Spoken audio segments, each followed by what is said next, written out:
오늘 설교 제목은 하나님의 침묵입니다. 제가 인생을 살면서 참 어려웠던 일이 참 많았지만 그 중에서도 가장 어려웠던 일이 있습니다. 그것은 아무리 기도해도 정말 깊이 기도해도 매일 기도해도 하나님의 응답을 받지 못할 때입니다. 이런 경험이 저뿐만 아니라 모든 성도님들도 겪었던 일일 것입니다.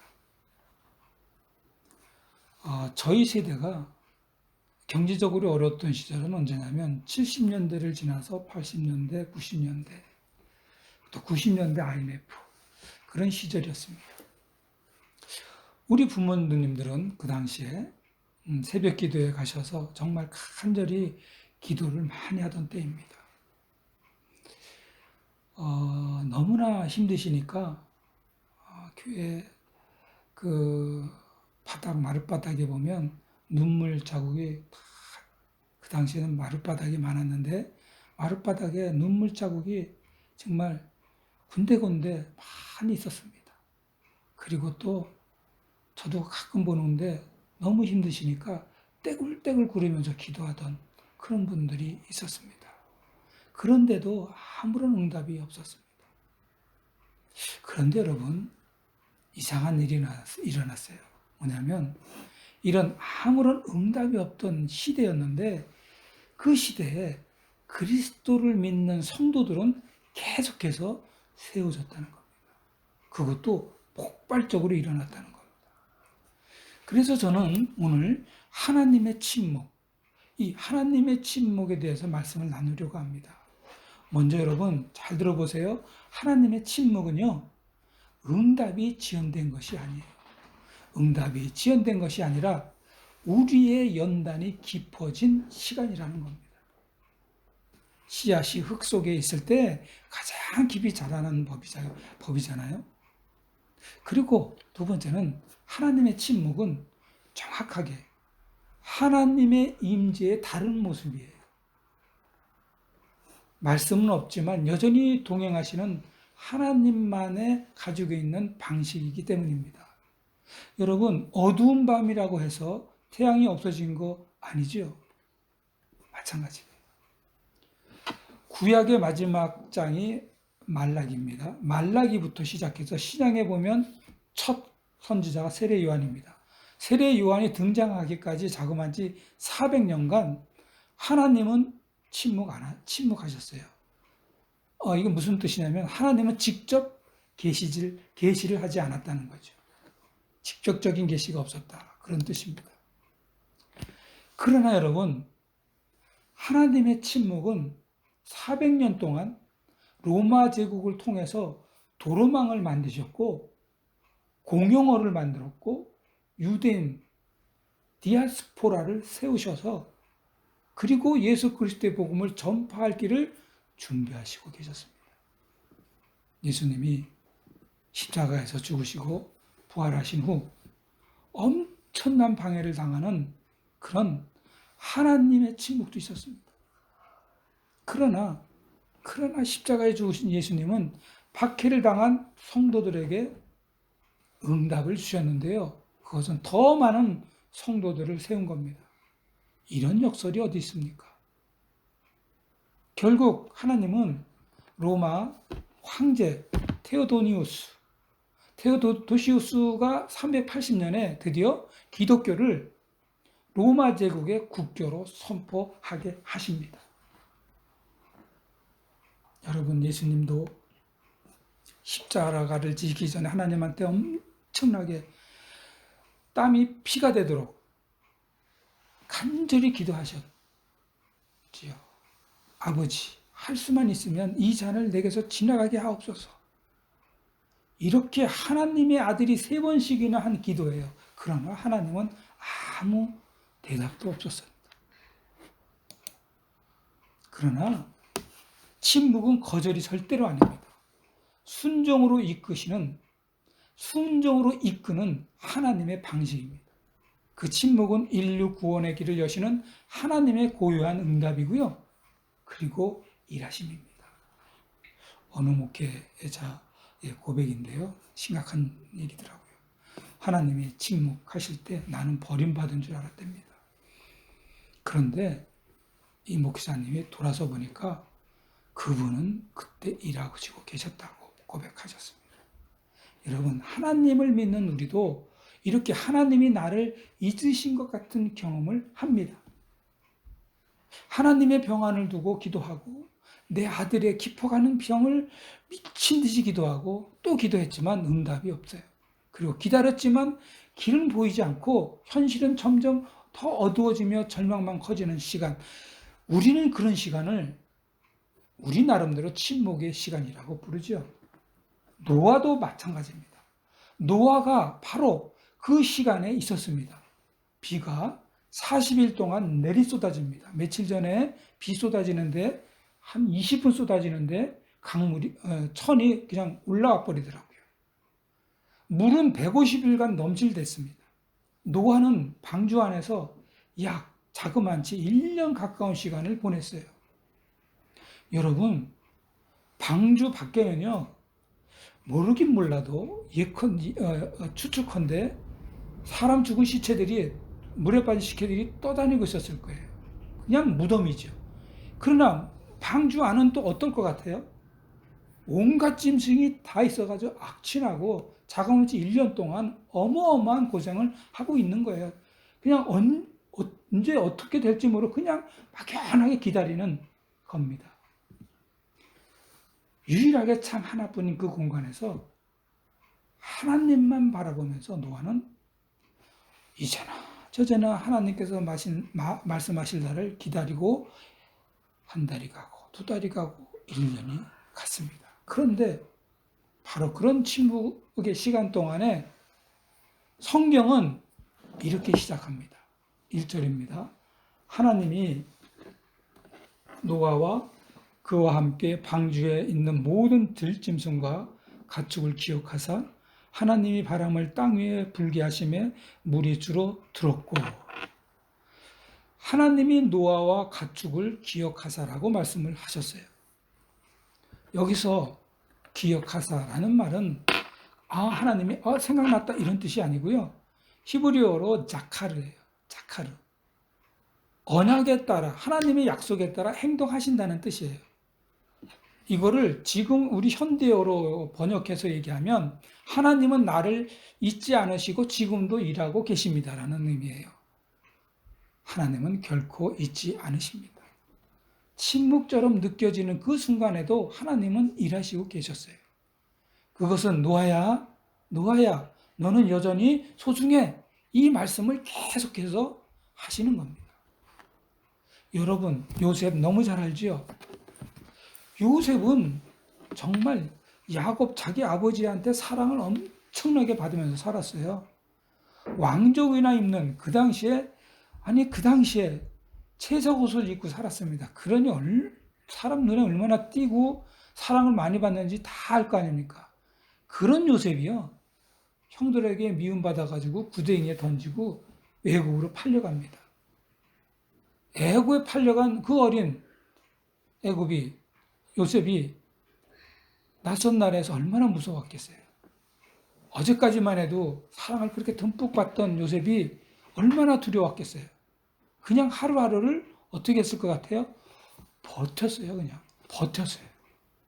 버텼어요. 여러분, 버티는 것마다 큰 믿음이 없는 거예요. 그냥 버티는 거, 그거 하나님이 주신 겁니다. 그런데 이렇게 잘 버티다가 보디발 집에 운 좋게도 노예로 들어가가지고 정말 열심히 일해가지고 거기 지배인격 같은 그런 사람이 됐어요. 그런데 억울하게 감옥에 갇힙니다.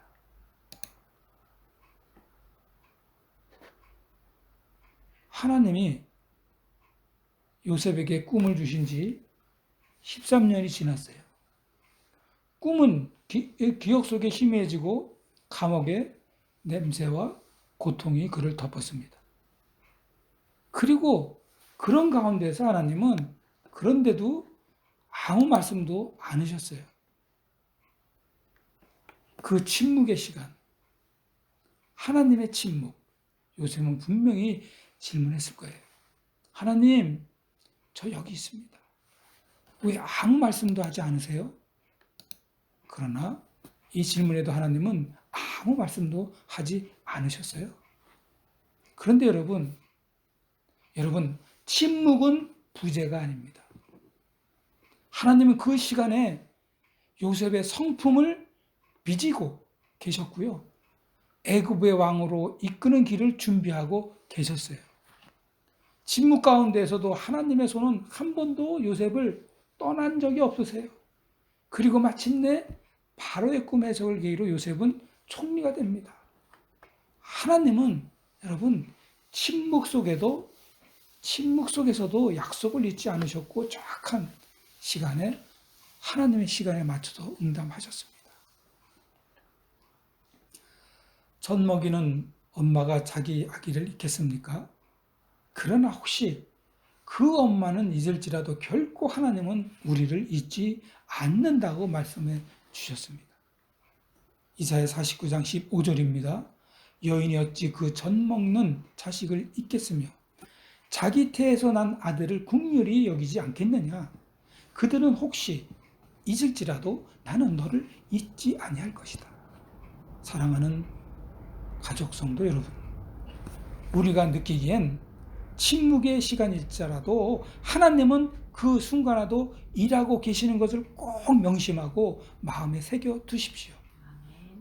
우리의 신음, 고통, 눈물, 외로움을 결코 하나도 놓치지 않으시는 분이 우리의 하나님이십니다. 혹시 여러분 중에 하나님은 내 기도에 침묵하실까? 나는 왜 아무 일도 일어나지 않을까? 안타까워서 몰래 눈물로 기도하며 울고 계시는 그런 분이 있을 수 있습니다. 그러나 여러분 기억하세요.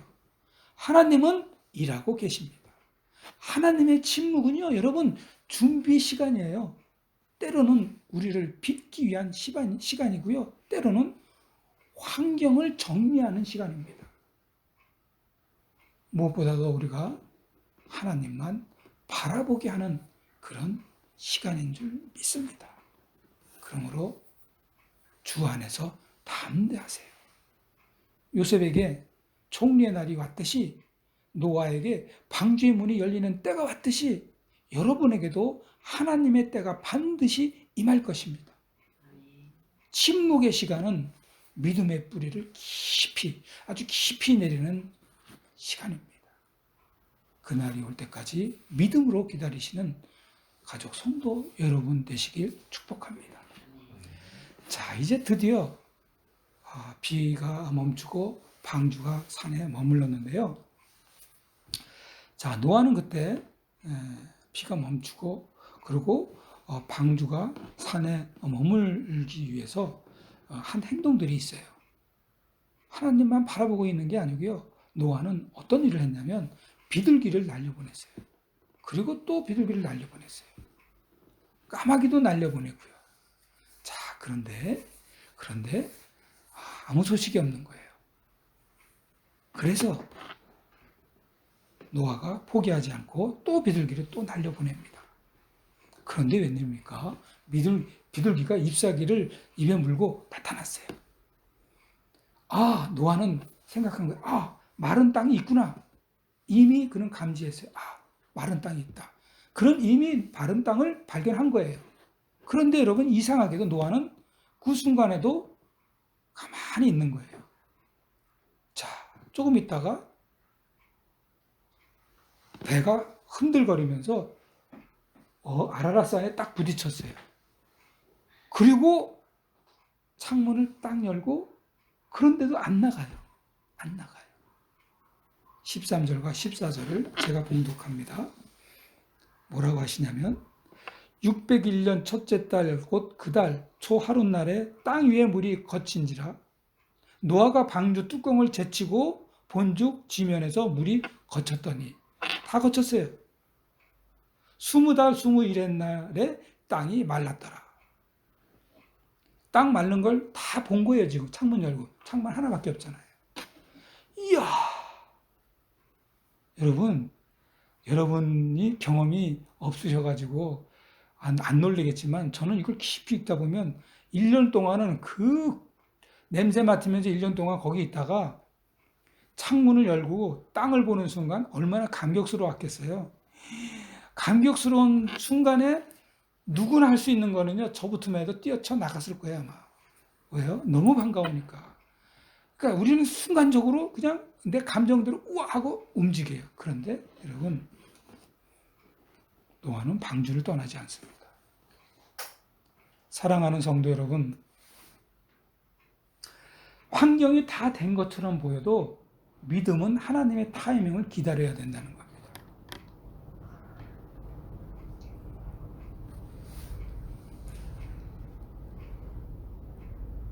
세상은, 그러니까 우리들이죠. 지금 당장 해야지. 얼른 뛰어나와야지. 아니면 사업을 하는 사람은 기회를 놓치면 안 돼. 이렇게 외치지만 하나님은 이렇게 말씀하시고 계신다는 것을 명심해 두세요. 내 때를 기다려라. 여러분, 사울왕이요. 전쟁터에서 사울왕이 이제 보통 위에서 이렇게 전쟁을 위에서 이렇게 내려다봅니다. 블레셋군이 막 쳐들어오고 그러고 보는데 이스라엘군이 블레셋군이 막 쳐들어오니까 그냥 도망가는 거예요. 이거를 딱 보니까 이러다간 이 전쟁 깨지고 그리고 이건 도저히 불가능한 전쟁이 된 거예요. 그래서 사울왕이 뭘 한 줄 아세요? 사무엘이 오기도 전에 하나님한테 직접 번제를 드립니다. 절대로 그러면 안 되죠. 사울왕의 이 분별 없는 조급함이 결국 어떻게 된 줄 아세요? 아주 간단한, 단순한 이 조급함이 결국 왕위를 잃게 되는 결과를 이어지게 됩니다. 결과로 이어집니다. 여러분, 다윗은요, 사울을 2번이나 죽일 수 있었어요. 그런데 그 기회가 있는데도 끝까지 기다려요. 왜요? 하나님이 왕으로 세우실 때까지, 자기가 왕이 될 때까지 절대로 사울을 죽이지 않습니다. 사울을 내가 죽이면, 다윗이 죽이면 내가 다윗이 왕이 되잖아요. 그런데 절대로 자기가 스스로 죽여서 자기가 스스로 왕이 안 됩니다. 하나님이 왕으로 세우실 때까지 손을 대지 않아요. 여러분, 그렇기 때문에 기다림이야말로 믿음이었다는 사실을 사울왕은 몰랐던 거예요. 믿음이 없었기 때문에 조급함이 일어난 거죠. 조급증이 일어날 정도로 급한 마음이 생기면요, 이 마음은 하나님이 주신 마음 절대로 아닙니다. 하나님을 믿는 사람은 전쟁 한복판에서도 안정을 가지고 있는 사람이에요. 왜요? 하나님을 꽉 붙들고 기도하기 때문이에요. 그러므로 사울은 왕이지만 믿음 없는 왕이었습니다. 우리 삶에도 그런 순간이 얼마나 많습니까? 직장을 옮기려 할 때, 새로운 관계를 맺으려 할 때, 새로운 사람과 만나려고 할 때, 중요한 결정을 앞두고 있을 때, 그때 우리 기준은 눈에 보이는 환경으로 정하지 마시고 하나님의 인도하심을 받으시기 바랍니다. 중요한 결정을 앞두고 있잖아요. 그럼 어떻게 하면 기도하고 말씀부터 보세요. 중요한 일은 일단 멈추세요. 지금 이 결정이 주님의 뜻입니까? 이렇게 기도를 꼭 하세요. 환경보다 말씀에 근거한 삶을 자꾸 이렇게 훈련을 하십시오. 이렇게 되는 동안에 조급해지면, 혹시라도 그런데도 조급해지면 사탄이 움직이고 있다는 증거입니다.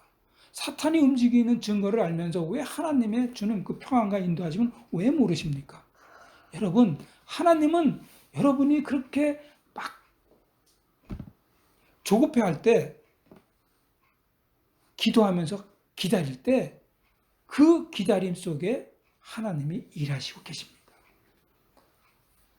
하나님의 때를 기다리셔서 하나님이 주시는 복을 받으시고 하나님께 영광을 돌리며 사시는 여러분과 그리고 여러분의 자녀 손 되시기를 축복합니다. 자, 드디어 하나님이 말씀하셨어요. 방주에서 나가라. 그렇게 수고대하고 듣고 싶었던 방주에서 나가라. 그러자 노아가 방주에서 그냥 튀어나오듯이 팍 나왔을 거 아닙니까? 그래가지고 노아가 방주에서 제일 먼저 뭘 했을 것 같아요? 20절입니다. 제가 봉독합니다. 노아가 여호와께 제단을 쌓고 모든 정결한 짐승과 모든 정결한 새 중에서 제물을 취하여 번제로 제단에 드렸더니 아멘입니다. 아멘입니다. 노아는 여러분 팍 문을 열고 나와가지고요 집을 짓지 않았어요.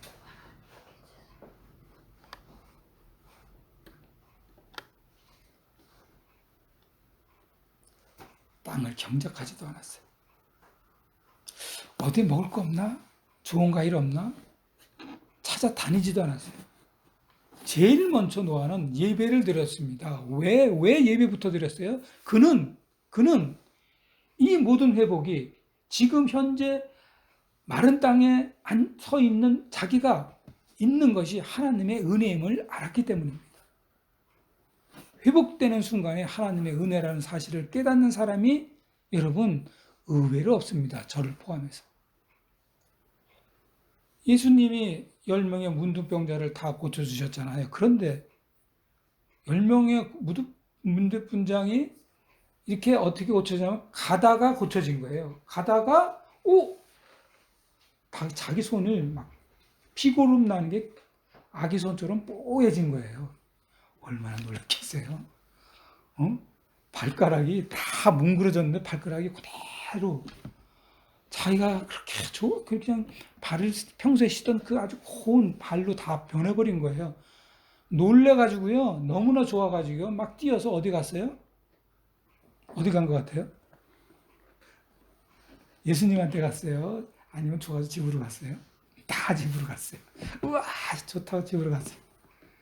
그러나 딱 한 사람만 예수님한테 와서 감사 표시를 합니다. 즉 뭐예요? 예수님께 감사를 예배로 드렸다는 거죠. 사무엘상 24장에서도 보면 다윗이 인구소사를 하는 바람에 하나님이 화를 자초했죠.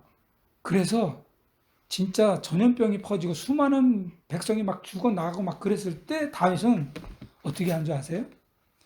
아라우나 타작마당을 그냥 사용할 수 있는데 왕이니까 절대로 그렇게 안 하고 하나님한테 드리기 위해서 아라우나의 타작마당을 그때 은으로 돈 주고 땅을 사서 제단을 거기다 쌓습니다. 그리고 그 제단 위에 번제를 드리고 하나님께 회개했을 때 재앙이 멈춰집니다. 여러분, 예배는요 재앙을 멈추게 하고요 회복을 시작하는 능력입니다. 사랑하는 성도 여러분, 우리가 회복됐을 때, 여러분 사업이 열릴 때, 우리가 바라는 어떤 시험에 합격됐을 때, 늘 아프고 골골했는데 건강이 돌아왔을 때, 그 힘들고 복잡했던 그런 가정이 다시 세워질 때, 그 순간 우리는 뭐 해야 될까요?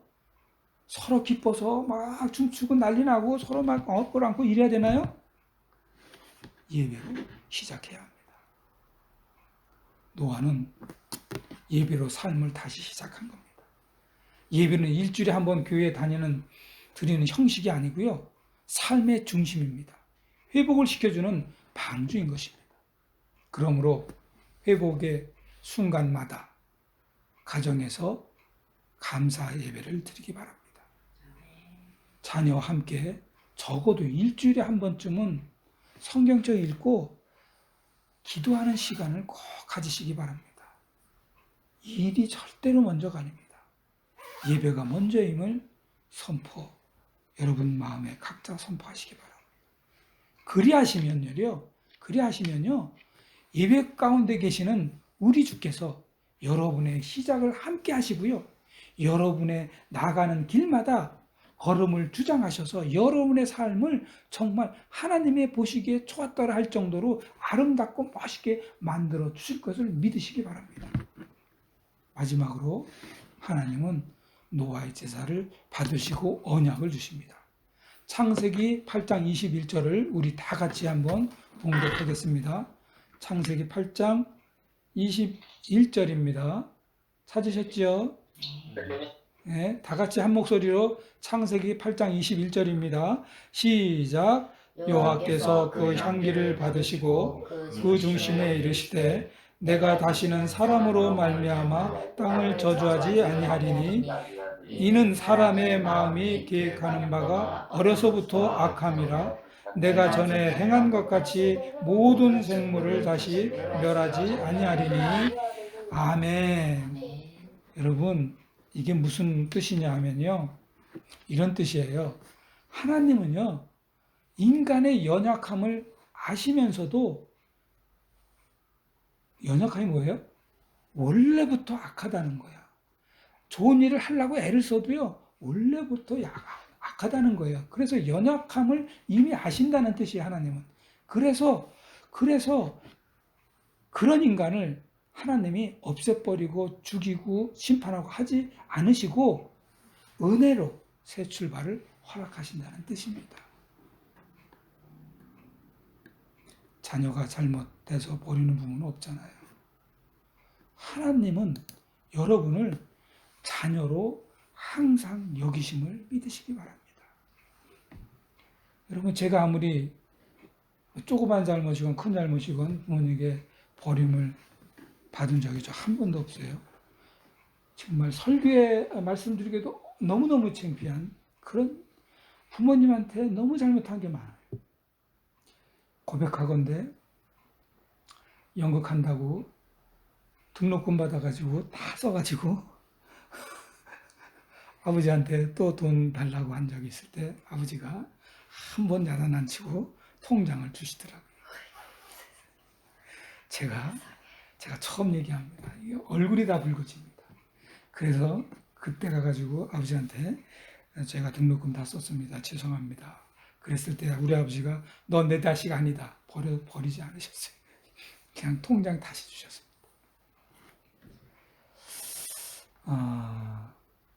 베란간 얼굴이 제가 지금 땀이 납니다. 이게 설계에 없는 고백을 해버렸네. 저도 모르게. 어떻든 베드로도요. 그렇게 얘기하면 아우 진짜 땀나네. 베드로야말로 저보다 못지않는 세 번 제자 아닙니까 베드로는?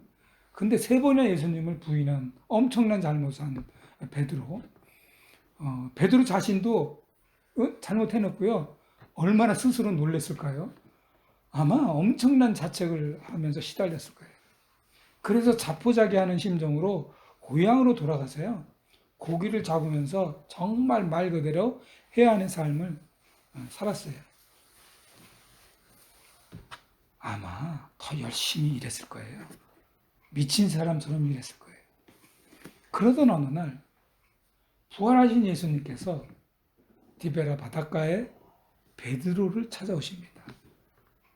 예수님을 마주한 베드로 차마 얼굴을 들지 못했을 거예요. 그런데 예수님은 베드로를 바라보시면서 이렇게 말씀하십니다. 밥은 먹었냐? 밥은 먹었니? 이 말을 들은 베드로가 모르긴 멀어도 아마 엄청나게 겉으로 울건 속으로 울건 아마 펑펑 울었을 거예요. 요한복음 21장 12절 상반절입니다. 예수께서 이르시되 와서 조반을 먹으라 하시니. 제가 입시에 실패하고 첫 번째 입시는 멋있게 됐는데 사정이 있어서 실패하고 또 실패했을 때 저녁 늦게 들어왔을 때 어머니가 저한테 하신 말씀은 내가 늦게 들어오니까 밥 먹었니? 였습니다. 우리 집은요 밤에 들어오면 절대로 밥을 안 줘요. 아버지의 명령입니다. 엄마 밥 2번 이상 차리게 하지 마라. 대단한 아버지를 모시고 살았는데 어떻든 제가 늦게 들어왔을 때 그날 어머니가 밥 먹었니? 내가 흔들리고 지쳐서 쓰러질 뻔할 때 정신이 번쩍 들게 하고 위로받았던 말은 밥 먹었니였습니다. 예수님을 3번이나 부인하고 회한으로 마음이 흔들리고 영혼이 지쳐서 다시 고향으로 돌아와서 업으로 살던 그 베드로에게 예수님이 나타나서 하신 그 말씀, 얼마나 놀랐을까요? 작작김에 얼마나 흔들렸을까요? 그런데 그 베드로에게 예수님이 나타나서 하신 말씀, 밥 먹었니였습니다. 와서 조반을 먹어라 였습니다. 예수님은 베드로를 왜 나를 배반했느냐고 정죄하시거나 야단을 치거나 그렇지 않고 위로하셨습니다. 예수는 실패한 베드로에게 은혜를 베푸시고 새로 시작하게 하셨습니다. 사랑하는 가족 성도 여러분, 우리도 연약합니다. 베드로처럼 실수합니다. 그러나 하나님은 우리를 다시 시작하게 해주시는 분이십니다. 지금도 자신이 잘못으로 죄책감에 묶여있는 분이 계십니까? 나는 자격이 없다. 다시 시작할 수 없다. 그런 마음이 있다면 오늘 이 말씀을 붙드세요. 하나님은 여러분의 실패보다 크신 분이십니다. 하나님은 여러분의 죄보다 깊으신 은혜의 하나님이십니다. 그리고 지금 여러분의 삶에 다시 씨앗을 뿌리시고 말씀을 하시고 계십니다. 그러므로 나의 실수보다 더 큰 하나님의 약속을 붙들고 다시 시작하십시오. 자신을 막 정죄하고 그러지 말고 하나님의 용서로 스스로를 받아 하나님의 용서를 스스로 받으십시오. 나는 은혜로 다시 시작한다. 이렇게 믿음의 고백을 매일 하시기 바랍니다. 사랑하는 성도 여러분, 말씀을 마치겠습니다. 노아의 삶, 그거 우리의 모델이에요. 노아는 하나님께 기억된 사람이고요. 하나님의 명령을 자기 멋대로 해석하지 않고 기다린 사람이고요. 그리고 끝으로 예배로 응답한 사람이었고 은혜로 다시 시작한 사람이었습니다. 오늘 이 말씀을 통해서 여러분의 삶이 다시 예배로 다시 믿음으로 다시 은혜로 일어나는 축복이 있기를 주님의 이름으로 축원합니다. 다 같이 기도합니다. 사랑이 풍성하신 하나님 아버지, 저희도 요셉처럼 노아처럼 정말 다윗처럼 베드로처럼 주님의 기억하심 안에 거하고 예배로 살아가는 삶 되게 하여 주옵소서. 조급함 대신에 기다림을 주시옵소서. 환경보다 주님의 음성을 따르게 하여 주시옵소서. 실패의 무게보다 은혜의 크기를 붙드는 새로운 믿음의 사람이 될 수 있도록 역사하여 주시옵소서. 예수님의 이름으로 기도드립니다. 아멘.